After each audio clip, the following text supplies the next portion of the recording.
एक घटना के बाद जिसमें कई कर्मचारी गंभीर रूप से घायल हो गए, फैक्ट्री के कर्मचारी दफ्तरों में घुस गए। जल्द ही हालात हिंसक हो गए। जब पुलिस आती है तो कर्मचारी उन पर दबाव डालते हैं और मिहाओ एक अधिकारी पर कूदकर उसे पीटना शुरू कर देता है। पुलिस वाले उसे पकड़ने और गिरफ्तार करने के लिए उसके पीछे आते हैं। कुछ समय बाद मिहाओ की गिरफ्तारी का वीडियो देखकर बाकी लोग हंसते हैं। ये देखकर मिहाओ की बेटी सेल्मा भड़क जाती है और वह घोड़े की लीद उठाकर एक लड़की के चेहरे पर लगा देती है। एक रात अपने पिता के साथ सेल्मा समाचार देखती है कि लैटिन अमेरिका सामान्य से 1000 गुना ज्यादा एसिड रेन का सामना कर रहा है, जिससे हजारों जंगली जानवर मारे गए हैं। अगले दिन भारी बारिश शुरू हो जाती है और एलिस को पता चलता है कि सेल्मा ने अपने कमरे की खिड़की खुली छोड़ दी है, इसलिए वह पानी को रोकने के लिए फर्श पर एक तौलिया रख देती है। तौलिया का रंग उड़ना शुरू हो गया है। अगले दिन बारिश नहीं होती, लेकिन फिर भी बहुत बादल छाए रहते हैं और लोग समाचारों पर बारीकी से नजर रखते हैं, क्योंकि देश में जगह जगह बारिश होती रहती है। काम पर मिहाओ ने देखा कि गीली जमीन में एक अजीब सी स्थिरता है। उस समय उसे एलिस का फोन आता है, जो सेल्मा को स्कूल से जल्दी ले जाना चाहती है, क्योंकि वह बारिश की समस्या से चिंतित है। हालांकि जब वे स्कूल पहुंचते हैं तो उन्हें पता चलता है कि क्लास घुड़सवारी के लिए चली गई है। वे सेल्मा को खोजने के लिए जंगल की ओर जाते हैं, लेकिन वहाँ एक ट्रैफिक जाम है। जंगल के ऊपर पहले से ही बहुत बड़े काले बादल छा रहे हैं। इस बीच सेल्मा जंगल में फंस गई है, जबकि उसके सहपाठी आगे चले गए हैं। बारिश की कुछ बूंदें गिरने लगती हैं और घोड़े घायल हो जाते हैं, जो घबराकर भाग जाते हैं। जब मिहाओ और एलिस जंगल के काफी करीब पहुंच जाते हैं, मिहाओ गाड़ी से उतर जाता है और पैदल ही आगे बढ़ता है।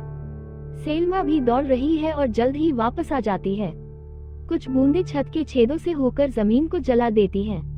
मिहाओ कुछ कंबल ढूंढता है जिससे वे खुद को ढक सके। एलिस आखिरकार इमारत ढूंढ लेती है और बाहर पार्क कर देती है। जब वे सड़क पर वापस आते हैं तो वे पाते हैं कि सड़क फिर से अवरुद्ध हो गई है और वे वापस नहीं जा सकते। जब एलिस को एक रास्ता मिलता है तो वह दाईं ओर ड्राइव करती है, लेकिन ट्रैफिक जाम के एक अलग हिस्से में फंस जाती है। इससे कुछ लोग कार का दरवाजा खींच लेते हैं, लेकिन मिहाओ तुरंत उसे बाहर निकाल देता है। फिर एलिस एक और रास्ता ढूंढती है और तेजी से गाड़ी चलाती है। कुछ ही देर बाद बारिश रुक जाती है और इलाका शवों और एसिड से पिघली हुई वस्तुओं से भर जाता है। परिवार एक सुपरमार्केट की पार्किंग में रुकता है। एलिस अपने भाई को बुलाती है, लेकिन वह नहीं आ सकता क्योंकि उन्होंने सड़कें बंद कर दी हैं। वे देश छोड़ने का इरादा करते हैं, जो कि बहुत से लोग करने की कोशिश कर रहे हैं। शाम को कार आखिरकार एसिड से हुए नुकसान की वजह से काम करना बंद कर देती है और पिछला दरवाजा जाम हो जाता है। मिहाओ ने इसे खोलने के लिए 2-3 बार लात मारी। इसके बाद परिवार इधर उधर भटकता रहा, जब तक उन्हें एक खाली पड़ी इमारत नहीं मिल गई। उसे ये देखकर आश्चर्य हुआ कि यह जगह पार्टी के लिए सजाई गई थी। वहाँ एक बिल्ली भी है जो पार्टी का खाना चुरा रही है और सेल्मा उसे सहलाना चाहती है, लेकिन एलिस उसे रोकती है क्योंकि उसके फर पर एसिड हो सकता है। मिहाओ आखिरकार अपनी गर्लफ्रेंड से संपर्क करने में कामयाब हो जाता है और पुष्टि करता है कि वह ठीक है, लेकिन जल्द ही उसका सिग्नल चला जाता है। एलिस ने कुछ बोतलबंद पानी ढूंढ लिया और सेल्मा को दे दिया। फिर वे अपने पैरों को ढकने के लिए कुछ फॉयल और टेप का इस्तेमाल करते हैं। कुछ मिनट बाद पानी का कटोरा पिघलता हुआ दिखाई देता है, जिसका मतलब है कि नल का पानी सुरक्षित नहीं है। फ्रिज में केवल शराब और पार्टी का खाना है, इसलिए वे रात के खाने में वही खाते हैं।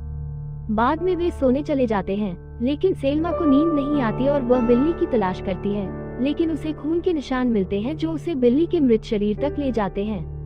परेशान होकर सेल्मा वापस चली जाती है और अपनी माँ के पास लेट जाती है। अगली सुबह परिवार फिर से सड़क पर आ जाता है। अभी बारिश नहीं हो रही है और बहुत से दूसरे लोग भी पैदल ही देश छोड़ने की कोशिश कर रहे हैं। जैसे जैसे समय बीतता है, भीड़ बढ़ती जाती है और जब वे आखिरकार पुल पर पहुँचते हैं तो वहाँ दर्जनों लोग और कारें फंसी हुई होती हैं। पता चलता है कि पुलिस रास्ता रोक रही है और हर कुछ मिनट में केवल छोटे समूहों को ही गुजरने देती है।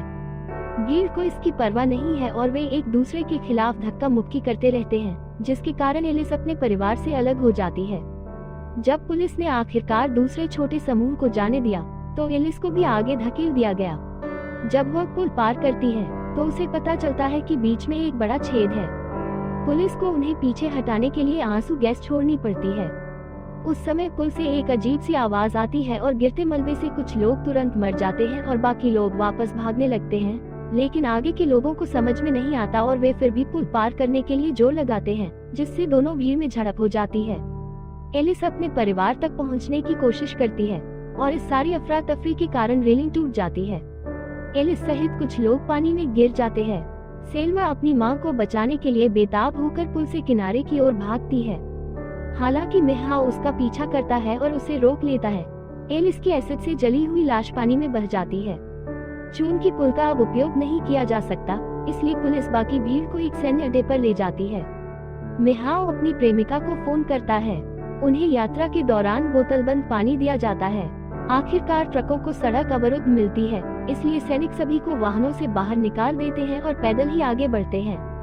उस पर वे काले बादलों को पास आते हुए देखते हैं, इसलिए वे जितनी तेजी से हो सके भागना शुरू कर देते हैं। सेल्मा बार बार लड़खड़ाती रहती है, इसलिए मिहाओ को उसे उठाने और आगे बढ़ने में उसका साथ देना पड़ता है। इस देरी के कारण वे भीड़ से दूर हो जाते हैं। मिहाओ को पास में एक सुरंग मिल जाती है। इतनी बारिश हो रही है कि कुछ बारिश सुरंग में जा रही है और मिट्टी पिघल रही है, इसलिए मिहाओ और सेल्मा को अंधेरे में आगे बढ़ना पड़ता है। अंततः सुरंग से बाहर निकलने का रास्ता खोज लेते हैं। बारिश बंद हो गई है। दोनों घंटों यात्रा करते रहते हैं और आखिरकार कुछ घर ढूंढ लेते हैं, लेकिन कोई भी मिहाओ की हताश दस्तक का जवाब नहीं देता।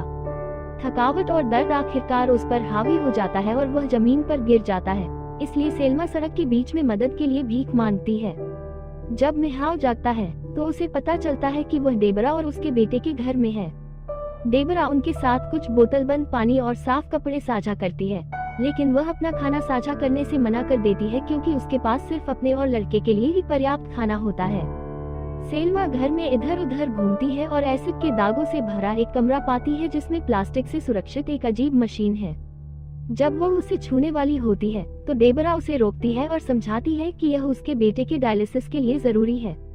मिहाओ उसे मशीन नीचे लाने में मदद करने के लिए आगे आता है ताकि लड़का एसिड के संपर्क में न आए। डेबरा इतनी आभारी है कि वह उनके साथ कुछ खाना साझा करने और उन्हें रात भर रहने देने के लिए सहमत हो जाती है। बाहर तूफान तेज होने लगता है। मिहाओ सुरक्षा के लिए कमरे के बजाय गराज में सोने का विकल्प चुनता है और एक बार जब वह और सेल्मा सो जाते हैं तो डेबरा चुपके से उनका दरवाजा बंद कर देती है। फिर वह अपने बेटे के साथ लेट जाती है। जल्द ही घर के आसपास की जगहें पिघलने लगती हैं और हीटर से भयानक धुआं निकलने लगता है। मिहाओ और सेल्मा घर के धीरे धीरे टूटने की आवाज सुनकर जाग जाते हैं और जांच करने की कोशिश करते हैं, लेकिन दरवाजा बंद पाते हैं। जहरीला धुआं डेबरा और लड़के तक पहुंचने लगता है और ऊपरी मंजिल आखिरकार ढह जाती है।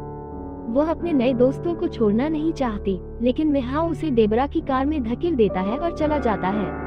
वहाँ बहुत अंधेरा है और मिहाओ सिर्फ सामने की लाइट को इस्तेमाल करके तेजी से गाड़ी चलाने की कोशिश करता है। कार में कंप्यूटर की आवाज लगातार सिस्टम के फेल होने की घोषणा करती रहती है, जिससे कार बंद हो जाती है। मिहाओ इसे फिर से चालू करने के लिए कुछ बार टक्कर मारता है और गाड़ी चलाना जारी रखता है।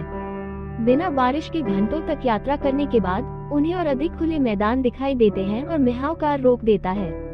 जल्द ही मिहाओ का पैर जलने लगता है, इसलिए वह कार में वापस आता है और पाता है कि सेल्मा चली गई है। वह भागने की कोशिश कर रही है, लेकिन जलती हुई जमीन से भी उसे परेशानी हो रही है, इसलिए वह डूबती हुई संरचना के ऊपर चढ़ जाती है। मिहाओ उसकी चीख सुनता है और उसकी ओर बढ़ता है, लेकिन कार भी कीचड़ में धंसने लगती है, इसलिए उसे पैदल ही आगे बढ़ना पड़ता है। वह सेल्मा के पास पहुंच जाता है और उसे अपनी पीठ पर उठा लेता है। वे फिर से कार तक पहुंचने में कामयाब होते हैं और उसके ऊपर चढ़ जाते हैं, जहां मिहाओ बेहोश हो जाता है। अगली सुबह सेल्मा पाती है कि सेना उन्हें बचाने आई है। दोनों को एक सुरक्षित आश्रय में ले जाया जाता है और मिहाओ को चिकित्सा देखभाल दी जाती है, जबकि सेल्मा को पता चलता है कि मिहाओ की प्रेमिका मर चुकी है। सेल्मा को आखिरकार अपने पिता से मिलने की अनुमति मिलती है, तो वह उसे सांत्वना देती है और उसे अभी बुरी खबर न देने का फैसला करती है।